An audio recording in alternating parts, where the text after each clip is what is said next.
Fiz 55 anos em junho. Passei a noite inteiramente sozinho na minha varanda, observando as luzes da cidade se acenderem uma a uma na escuridão que se aproximava. Há algo profundamente perturbador em fazer 55 anos. Você já não é jovem o suficiente para fingir que tem um tempo infinito pela frente, mas também não é velho o suficiente para se esconder atrás da fragilidade da idade. Você simplesmente é deixado ali, encalhado no meio silencioso da sua vida, com nada além do peso absoluto das suas decisões.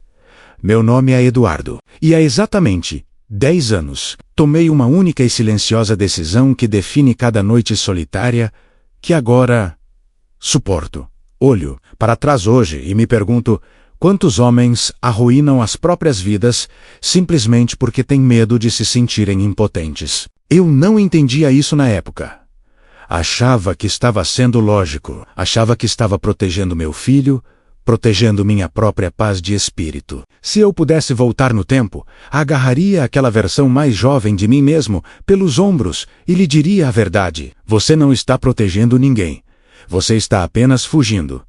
É assustador perceber que a ferida mais profunda que você já causou não foi feita com raiva ou malícia. Foi feita com a ausência, foi feita ao ir embora quando ficar. Era a única coisa que importava. Aquele foi o momento em que algo se quebrou silenciosamente dentro da nossa família. Uma fratura tão silenciosa que eu nem ouvi o estalo, mas tão profunda que nunca mais poderá ser consertada. Cresci em uma casa onde as emoções eram tratadas como um inconveniente. Meu pai, Alberto, era um homem esculpido pela disciplina e pela expectativa. Ele era intensamente focado na produtividade, em seguir em frente, independentemente do clima dentro da sua cabeça. Levanta e se mexe, ele costumava me dizer sempre. Que eu caía, ou me sentia frustrado quando menino. Os sentimentos seguem a ação. Ele acreditava que a tristeza era uma indulgência para pessoas com muito tempo livre. Você não chora, Boc, trabalha. Você não sofre, Boc, conserta, absorve. Esse padrão geracional, como uma esponja seca, aprendi a ser controlado en prático emocionalmente limitado. Tornei-me um homem profundamente intolerante ao desconforto. Se algo estava quebrado, eu o consertava. Se não pudesse ser consertado, eu o descartava. E então conheci a Mariana. Eu tinha 30 anos. Nos conhecemos através de amigos em comum, Paulo e Rita, em uma reunião no final da tarde, em uma praia perto de Cascais. Lembro-me de estar sentado em silêncio com a minha bebida, observando-a de longe. Ela estava discutindo apaixonadamente sobre um livro que amava, gesticulando muito com as mãos, completamente sem pedir desculpas por ocupar espaço no mundo. Ela tinha uma risada que preenchia o ar salgado, um tipo de calor radiante que fazia salas lotadas parecerem menores, mais seguras, mais íntimas. Admirei isso imediatamente. Talvez sejamos sempre atraídos pelas coisas que não podemos ser. Eu sempre fui contido, um homem de fronteiras rígidas e muros altos. Mariana era puro movimento. Ela era o oceano e eu era pedra.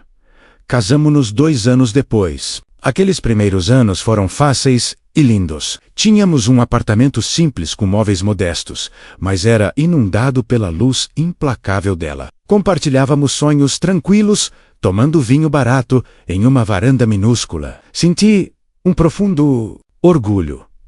Eu estava construindo uma vida. Estava fazendo exatamente o que um homem deveria fazer.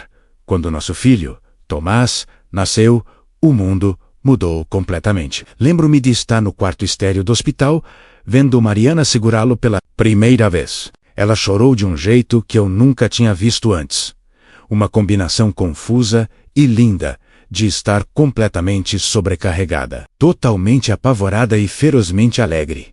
Sentei-me na beira da cama, passei o braço em volta dos ombros trêmulos dela e disse que tudo ficaria bem. Prometi a ela que cuidaria de tudo. Eu genuinamente acreditava que esse era o meu único papel: tranquilizar, estabilizar, controlar o ambiente para que ela não precisasse se preocupar. Achava que ser um bom marido e pai significava ser um pilar inabalável. Eu não sabia, na época, Que pilares são frios e não podem segurar você quando está desmoronando por dentro. Os primeiros sinais apareceram logo, depois que Tomás fez 3 anos.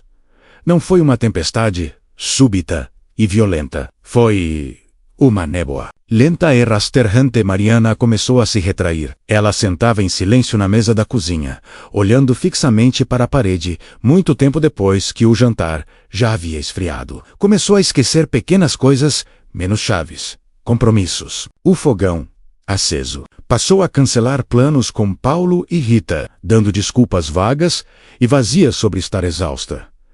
No começo, eu dizia a mim mesmo que era apenas cansaço. A paternidade é incrivelmente exigente. Tomás era uma criança cheia de energia. Claro que ela estava cansada, mas a exaustão física passa depois de uma boa noite de sono. Isso não passava. Instalou-se pesadamente em seus ossos. Uma noite, enquanto eu lia na cama, ela se sentou em sua penteadeira, encarando o próprio reflexo por um longo tempo. Ela se virou para mim, com a voz tão suave que mal atravessava a distância do quarto, e disse: Eduardo, não me sinto mais eu mesma. Sinto que estou desaparecendo. Respondi da maneira que homens práticos respondem. Da maneira que meu pai teria respondido. Você só precisa descansar, Mariana, eu disse, sem sequer marcar a página do meu livro. Você está fazendo coisas demais. O que ela precisava naquele momento frágil era de compreensão. Precisava que eu largasse o livro, fosse até ela, a abraçasse e dissesse: Estou aqui, eu vejo isso. Mas ofereci uma solução mecânica. Tratei sua alma pesada como um motor cansado. E com isso, a tristeza dela se aprofundou, escorregando ainda mais para fora do meu alcance. E eu não tinha a menor ideia de como trazê-la de volta. Houve manhãs em que ela simplesmente não conseguia sair da cama. O quarto permanecia escuro até o meio da tarde. As cortinas bem fechadas contra um mundo do qual ela não sentia mais que fazia parte. Lembro-me de ficar parado na porta, vestido com meu terno impecável, segurando minha pasta, observando sua silhueta imóvel debaixo dos cobertores pesados. Tomás entrava no quarto, segurando um carrinho de brinquedo, e puxava o braço dela. Mamãe, brinca, ele dizia. Ela virava a cabeça devagar, os olhos vazios, e sorria um sorriso fraco e de partir o coração. Mais tarde, meu amor, a mamãe só está cansada. Eu não sentia compaixão naqueles momentos. Eu sentia irritação. Sentia o aperto frio e familiar da impaciência se fechando no meu peito. Porque ela não conseguia simplesmente se levantar. Fui criado por um homem que acreditava que a tristeza era uma escolha, e por isso acreditei que a imobilidade dela era uma rendição. Esforçar-se, Mariana, eu disse a ela numa manhã, minha voz mais ríspida do que eu pretendia. Pense positivo, outras pessoas têm problemas reais. Temos um teto, temos um filho saudável.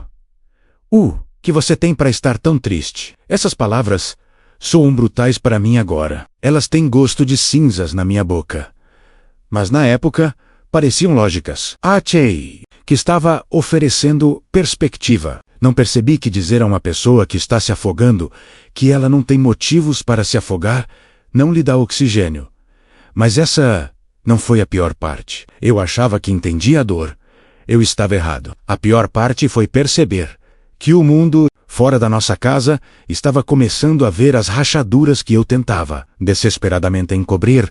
Foi Paulo quem notou a mudança, antes que eu estivesse disposto a admitir. Estávamos num pequeno jantar na casa dele. Mariana quase não tinha falado a noite toda. Ela sentou-se na ponta da mesa, rearranjando a comida no prato, com os olhos fixos em algo a 1 milhão de quilômetros dali.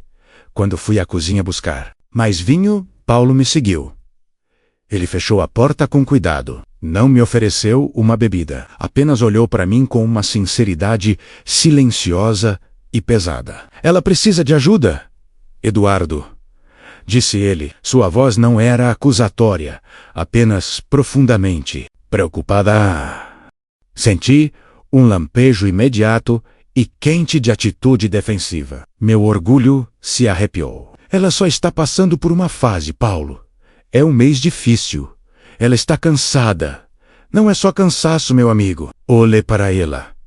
Olhe de verdade para ela.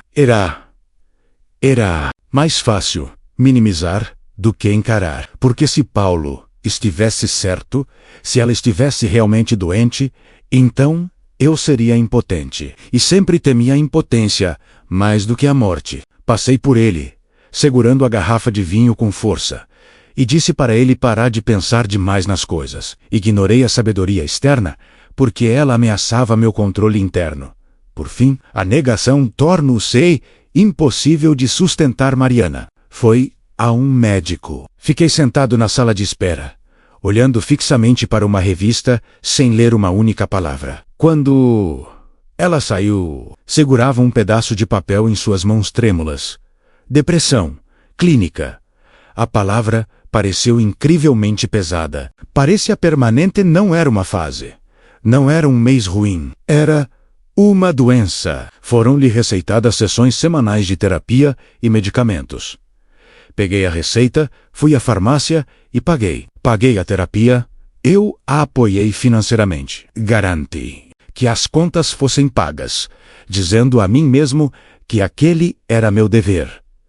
Mas emocionalmente, eu me distanciei. Há uma diferença vasta e devastadora entre pagar pela cura de alguém e ficar ao lado dessa pessoa enquanto ela se cura. Comecei a ficar até mais tarde no trabalho. Passei a me voluntariar para projetos extras que eu não precisava assumir. O escritório tornou-se meu santuário porque planilhas e contratos tinham regras claras e definidas. Eram lógicos. Quando eu fechava um balanço, ele permanecia fechado. Eu ficava sentado à minha mesa até às 8 ou 9 da noite, observando as luzes da cidade se acenderem, dizendo a mim mesmo que estava protegendo o nosso futuro. Convenci-me de que trabalhar duro era a melhor maneira de apoiar uma esposa doente. Na realidade, eu estava escapando do desconforto. Eu não conseguia consertar a tristeza nos olhos dela. Então, escolhi não olhar para aquilo. Uma noite, cheguei em casa excepcionalmente tarde. O apartamento estava totalmente escuro.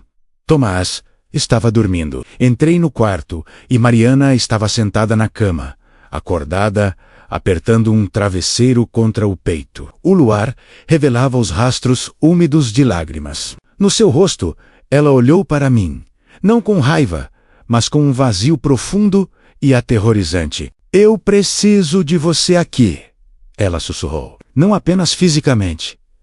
Aqui, ela bateu com o dedo no próprio peito. Comigo. Fiquei paralisado ao pé da cama. Não sabia como responder. A dor dela parecia um espelho gigantesco refletindo minhas próprias limitações emocionais de volta para mim. Eu não sabia como entrar naquela água escura com ela. Tinha pavor de me afogar também. Em vez de me inclinar, em vez de sentar na cama e segurar a mão dela, eu recuei. Murmurei algo sobre estar exausto do trabalho. Entrei no banheiro e fechei a porta. Essa decisão me perseguiu por anos. Aquele único passo para trás foi o começo do fim. Houve um breve período, cerca de um ano após o início do tratamento dela, em que as nuvens pesadas pareceram se dissipar. Uma falsa primavera. Ela começou a acordar mais cedo. A cor voltou ao seu rosto. E ela até voltou a ler, deixando livros pela bancada da cozinha, em vez de olhar para paredes vazias. Levamos Tomás ao parque num domingo, e pela primeira vez em meses, ouvi sua risada. Uma risada real e sem filtros enquanto nosso filho corria atrás de um cachorro solto na grama. Senti uma onda gigantesca de alívio. Permiti-me relaxar emocionalmente. Eu dizia a mim mesmo, viu? A medicação está funcionando. A estrutura que eu forneci está funcionando. Achei que tínhamos atravessado o pior do caminho. E estávamos finalmente descendo de volta à vida normal. Achei que tinha sobrevivido à tempestade, simplesmente por manter um teto sobre nossas cabeças. Mas eu estava confundindo uma pausa temporária com uma cura permanente. Estava celebrando a ausência de sintomas em vez de curar a raiz da dor. Recaída não aconteceu da noite para o dia, mas quando veio, foi mais profunda e silenciosa do que antes. A risada desapareceu. Os livros permaneceram fechados. O silêncio retornou. mais denso desta vez. E, com ele, minha própria frustração, reprimida, começou a apodrecer e virar ressentimento. Eu achava que entendia a dor. Eu estava errado. A verdadeira dor era ver alguém que você ama escorregar para debaixo d'água e perceber que você está com muita raiva dela por estar se afogando para jogar uma corda. Ponto de ruptura absoluto chegou a 9 anos. Não foi uma briga aos gritos. Não houve pratos quebrados ou portas batidas. Foi numa noite de terça-feira. Tomás estava dormindo. Mariana estava sentada no sofá, com as mãos cruzadas no colo, parecendo menor do que eu já a tinha visto. Ela perguntou se podíamos conversar. Sua voz era firme, mas frágil, como madeira seca prestes a quebrar. Ela me disse que se sentia um fardo. Disse que podia ver a exaustão na minha postura, a tensão no meu maxilar, toda vez que eu olhava para ela. Ela disse que via a frustração nos meus olhos. Eu neguei, imediatamente. Dei a ela a resposta prática e ensaiada. Não seja ridícula, Mariana. Só estou cansado do trabalho. Mas ela tinha razão. Eu estava frustrado. Não estava frustrado exatamente com ela. Estava sufocado pela minha própria incapacidade de consertá-la. E, como eu não conseguia consertar a situação, comecei a sentir ressentimento pela pessoa que me lembrava do meu fracasso. Ela olhou para as próprias mãos e depois para mim. A sala estava terrivelmente silenciosa. E então ela me fez a única pergunta que ainda ecoa na minha cabeça todas as noites. Eduardo, ela sussurrou. Se eu nunca melhorar, se eu nunca voltar a ser quem eu era antes de tudo isso, Vok ainda vai me amar. Eu hesitei. Foi apenas um segundo. Uma fração de momento. Uma pausa minúscula e imperceptível, onde minha mente calculou o peso das palavras dela. Uma vida inteira disso, uma vida inteira dessa tristeza pesada e sem conserto, mas ela viu o cálculo. Ela viu o medo. Essa hesitação destruiu algo entre nós que nunca jamais poderia ser colado novamente. Ela não chorou. Ela apenas assentiu com a cabeça, uma vez, muito devagar. E naquele aceno silencioso, meu casamento acabou. 6 meses depois, nos separamos oficialmente. Dissemos aos nossos amigos que era mútuo. Dissemos que estávamos seguindo em direções diferentes. Na verdade, eu fui embora. Coloquei minhas roupas práticas em malas práticas e saí pela porta. Construí uma fortaleza de mentiras cuidadosas. Para justificar isso, disse a mim mesmo que Tomás merecia um ambiente estável, longe daquela tristeza opressiva e constante. Convenci-me de que a minha distância poderia realmente ajudá-la a se recuperar, que eu era um gatilho para o estresse dela. Mas a verdadeira razão, a verdade sombria e feia que carrego há uma década, eu estava cansado de me sentir impotente. Não queria estar amarrado a uma vida que me lembrava que eu não estava no controle. Escolhi o conforto de um apartamento vazio, em vez da realidade complexa e confusa de amar alguém que está quebrado. Tomás tinha 11 anos, quando as últimas caixas foram embaladas. Ele se mudou com a mãe para a casa onde ela cresceu. No Porto, eu permaneci em Lisboa, num apartamento que de repente parecia grande e silencioso demais. Acomodamo-nos na rotina estéril dos fins de semana programados. Eu o buscava nas noites de sexta-feira, tentava ser o pai divertido e estabilizador. Comprava coisas para ele, levava-o a restaurantes caros, mas as crianças são muito mais perspicazes do que imaginamos. Elas se adaptam ao que lhes é mostrado, não ao que lhes é dito. Com o passar dos anos, Tomás ficou mais quieto perto de mim. Ele se tornou mais observador, menos afetuoso. Ele me observava com uma distância cautelosa, da mesma forma que alguém observa uma ponte sem ter certeza de que ela suportará seu peso. Mariana, lenta e inacreditavelmente, começou a melhorar. Não foi um milagre repentino. Levou anos. A terapia ajudou. A passagem do tempo ajudou. O apoio suave, inabalável de sua comunidade ajudou. Essas eram todas as coisas com as quais eu poderia ter ajudado, se tivesse tido a coragem de ficar. Mas observei a recuperação dela à distância. Um espectador da vida que eu havia abandonado. 2 anos atrás, ela se casou novamente. O nome dele é Luiz. Ele é professor. Não ganha tanto quanto eu. Não tem a minha ambição ou a minha necessidade rígida de ordem. Mas ele é incrivelmente calmo. Ele está emocionalmente disponível de uma maneira que eu nunca aprendi a estar. Tomás o chama pelo primeiro nome, mas sempre que meu filho fala dele, ouço um respeito profundo e inabalável em sua voz. Isso é algo muito difícil para um pai engolir. O verdadeiro peso do meu fracasso não me esmagou até o ano passado. Tomás tem 21 anos agora. Estávamos jantando num restaurante tranquilo perto do meu escritório. Ele me contava sobre as aulas na universidade, seus planos para o futuro. A conversa derivou, como às vezes acontece, para a mãe dele. Ele falava sobre como ela estava bem, como parecia vibrante nos dias de hoje. Tomei um gole do meu vinho, tentando soar casual. Fico feliz que ela tenha encontrado alguém que pudesse consertar as coisas para ela, eu disse. Tomás parou de comer. Ele olhou para mim do outro lado da mesa.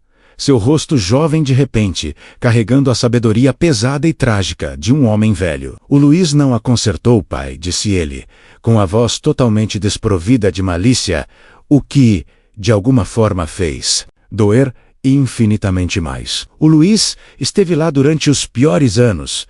Ele nunca tentou consertar a mãe. Ele apenas se sentou com ela. Apenas se sentou com ela. Aquelas palavras congelaram o sangue nas minhas veias. Elas arrancaram cada desculpa, cada mentira cuidadosamente construída que contei a mim mesmo por uma década. Um ato tão dolorosamente simples. Apenas sentar no escuro com alguém. Um ato de resistência profunda e silenciosa que eu nunca via. Dominado. Tenho 55 anos.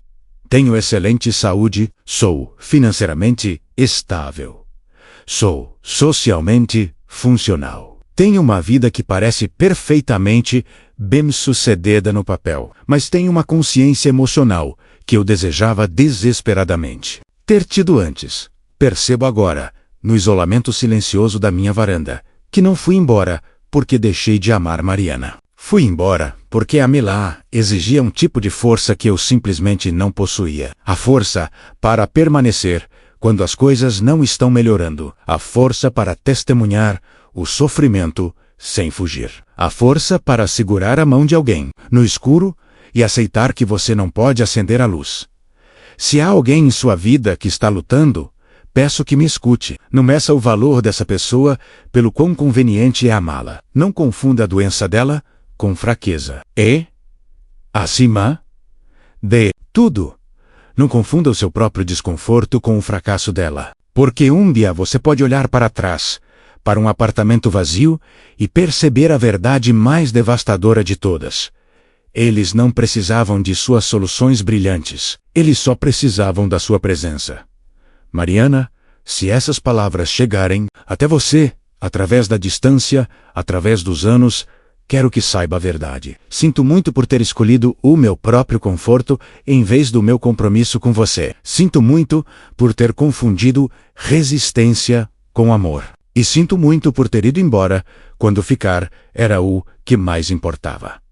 Aos 55 anos, sou velho o suficiente para finalmente saber das coisas. Mas sou jovem o suficiente para ainda sentir o peso esmagador do meu erro todos os dias. E algumas noites, quando a cidade fica totalmente silenciosa e as luzes se apagam, entendo algo com uma clareza aterrorizante.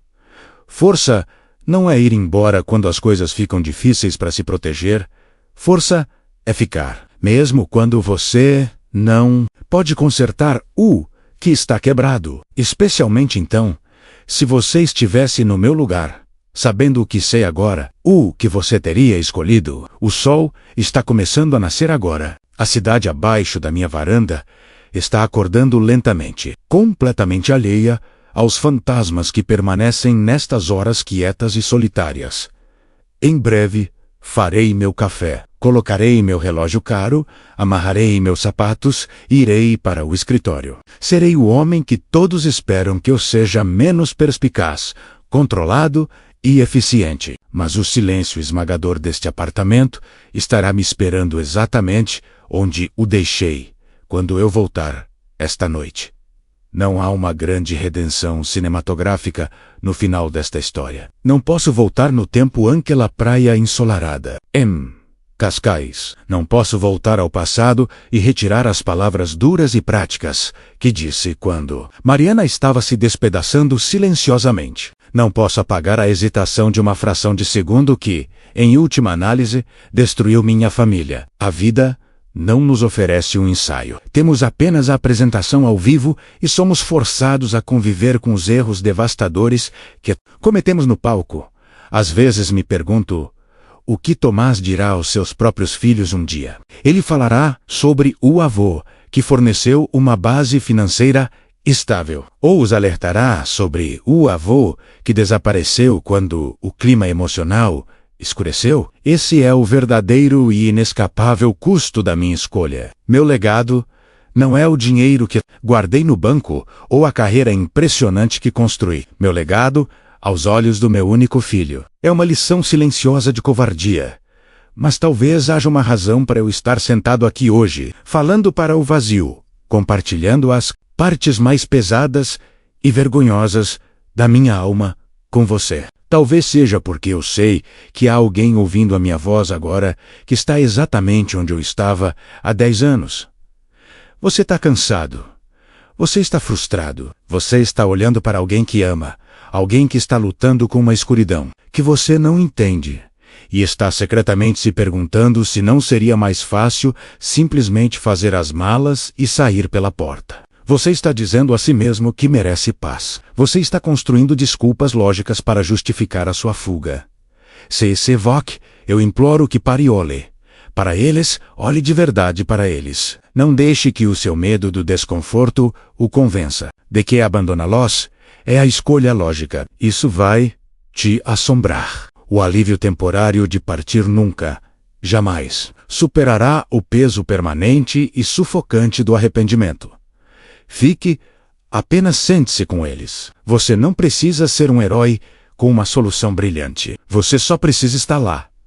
E agora, quero lhe perguntar algo profundamente pessoal. Quero que você olhe para trás, para a sua própria vida. Você já foi a pessoa que foi embora porque a realidade de amar alguém se tornou difícil demais? Ou você já foi aquele deixado para trás no escuro, desejando que alguém simplesmente se sentasse em silêncio ao seu lado? Quem foi o Luiz na sua vida, menos a pessoa que ficou quando todos os outros encontraram uma desculpa para partir? Tire um momento agora. Vá aos comentários abaixo. Conte a sua história. Você não precisa usar seu nome verdadeiro, mas por favor, use seu coração verdadeiro. Eu quero lê-los. Quero saber que o meu erro gigantesco pode salvar o amanhã de outra pessoa. Se o meu arrependimento puder dar a pelo menos um de vocês a força para ficar, então talvez esse silêncio pesado com o qual convivo finalmente tenha um propósito. O que você teria escolhido? Me conte. Estou lendo cada palavra.